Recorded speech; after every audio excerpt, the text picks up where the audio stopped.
Aray. Ay! Sorry, sorry!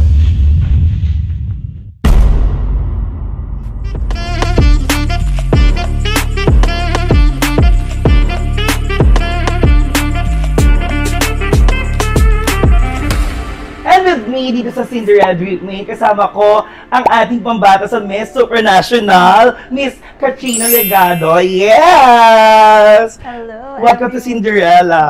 Yes, hello everyone. Ayan, newly crowned Miss Supranational Philippines 2026.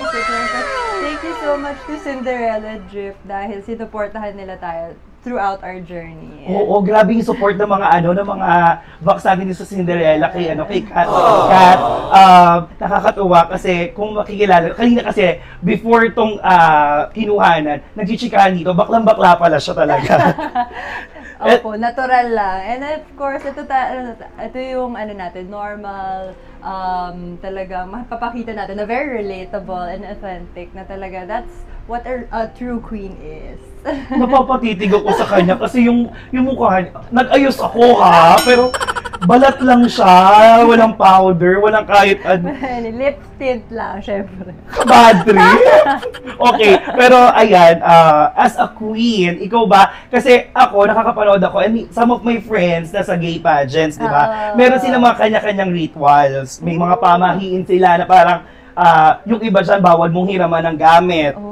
Kasi parang matatalo sila sa pageant o kaya bawal mong hakbangan yung gamit nila, yung iba nag-aasin. Yes. Yan, ikaw ba during your journey sa MUPH, may mga gano'n ka bang rituals? Actually, na-share ko na to sa isang interview sa akin. So, before na mga labas ko during the swimsuit, the evening gown, Q&A, final look, talagang hinahanap ko yung hairstylist ko kasi hawak-hawak niya yung asin. So, every time talaga, hindi lang saboy ng asin. Kasi parang pinapaligo ko na siya. Natatawa nga yung hairstylist ko na parang, grabe ka naman magsaboy ng asin, pati yung hair mo, punong-puno ng asin. So, I think, yun din yung ginagawa ko, parang pamahiin, diba? I think that pamahiin really stems from parang, pushing the negativities away. So I think wala namang masama na gawin natin na yun. And then during the coronation night talaga, I felt so calm and I'm sure with the years of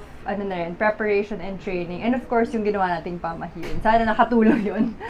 Oo, may mga ganun kasi talaga. So normal din pala kahit sa mga sa mga national pageant may mga ganun. And tingnan nyo naman, nasa kanya po ang sash at wala ang crown. Asa na crown? Na, syempre, ang Jewelmer crown, since it's very, fragile and super, super iniingatan natin. So, lagi ito kinukuha ng organization. So, every time na may event kami, so that's when we have to wear it. Are you going to keep the crown ba after your reign? Actually, ito yung crown na pinapasa rin namin. So, after our 1-year reign, so ito na rin yung ibibigay namin sa next queen.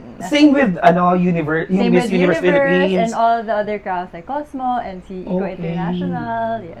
So, ang next, ang pageant ni Kat is on June. June 2026 pa, since we will be supporting Tara Valencia naman this coming June 2025. So, at least meron tayong 1-year preparation and sama-sama tayo dito sa Cinderella Drip. Yes! Diba? So, makakasama nyo ang Cinderella Drip sa kanyang journey. Okay. So, I have few questions lang. Okay lang ba? Na yung tanong na, is it okay? Anong mga tanong yan? Fast talk? Hindi naman. Parang very pang pageant. Okay. Sige. Okay lang? Okay. Sige, first question. Kung ikaw, Kat, ay ang pinakamayaman, pinakamatalino, at pinakamagandang babae sa buong mundo, ano ka sinuswerte? I think, pinaghirapan ko din to. And of course, yung ganda, yung talino, it's also a God-given gift. So, I think it's both luck, it's also hard work, pero dapat, I think it's a totality of what you can do as a person. So, yun. Joke lang yung question. Seryoso mo sa akin.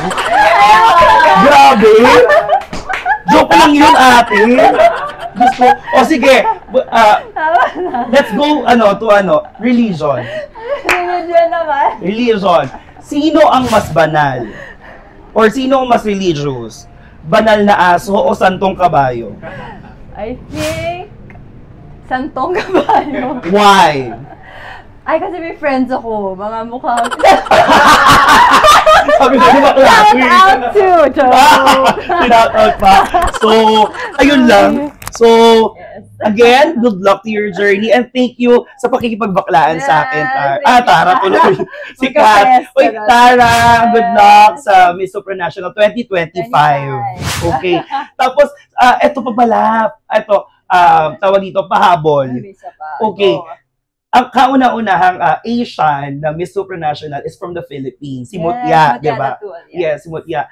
Ikaw ba, meron ka na nakikita? Kasi si Mutya kasi may nakita ng vision, di ba? Na makukuha niya yung crown. Ikaw ba, meron kang vision na makukuha mo yung crown? Meron na ba?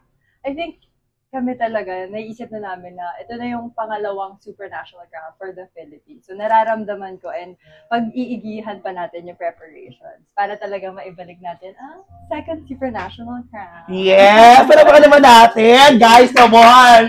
Ang ating next Miss Supranational 2026, Katrina Ligado. Thank you, girl! Thank you, girl! So ba yun? Tara, paganda na tayo.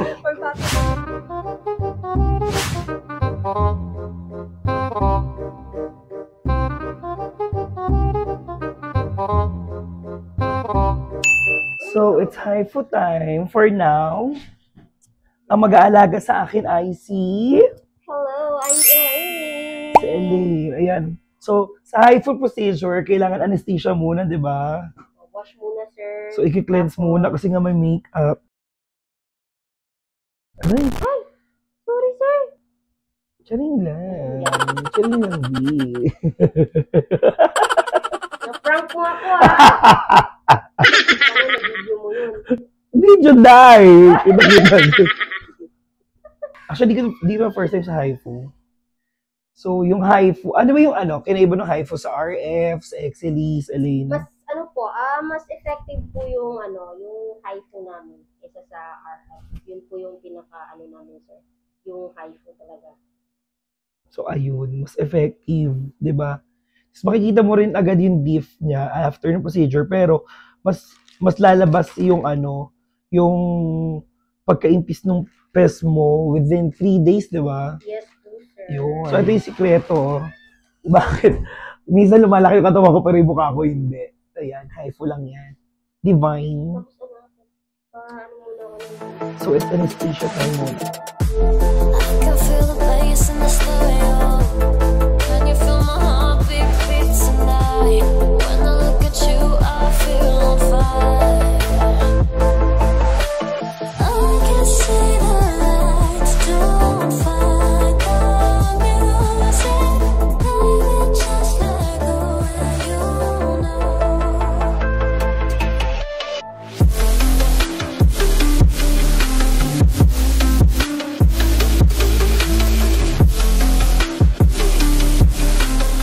So, tapos yung anesthesia. So, anong next natin, ate? Ano lang po, babad lang po natin sa... Babad lang. Bakit may mukha? So ba? Oo. May mukha? Ano ko makakahinga? Gugupitin po, sir. Gugupitin. Sige, huwag ka lang po malikot. Unahin ko muna yung ilong.